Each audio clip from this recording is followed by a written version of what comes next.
Hey guys, it's Mimi here. Come with me to experience Habitat for Humanity Women's Build Day with some ladies from Miyamoto. We've got Amber, Gon, Priyanka, and Caitlin. We also got a couple of our partners from CSHQA and Moniz Architecture.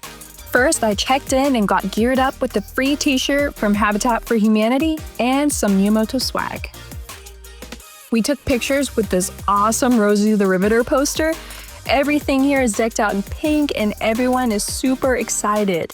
Then we grabbed some PPE and got a little pep talk. And we even got to hear from one of the future homeowners of this housing we are working on today. Out of the many attendees here today, our gal Amber got a special shout out because she was one of the first ones there.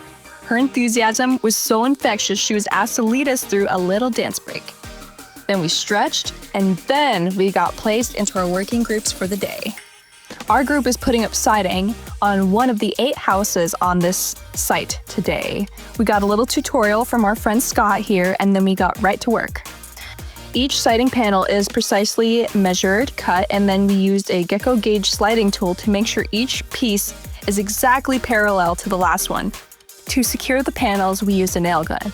There's me using a nail gun for the first time. We are just so excited to get some sun today and participate in a little team bonding experience that gets us out of our daily routines. Scott told us we were his favorite group he's had all month working on Women Build Days.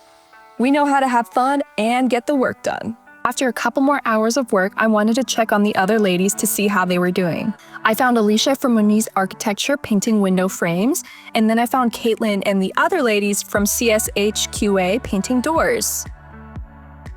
Then it was lunchtime, with sandwiches from Mr. Pickles, some chips, and fruit for lunch. Oh, hey Lon! Lon Detterman was in the area and decided to stop by and support us. After a couple more hours of work, we wrapped up and I checked out the inside of these houses we worked on today. It was so awesome to be part of this event for such an amazing cause. After the event, we went to El Tapatio for happy hour. We got margs by the pitcher, some nachos, some quesadillas, and fries. Highly recommend the quesadilla here. It was the perfect snack after a long, hard day of work. That's all for today. Thanks for joining me. See ya on the next one.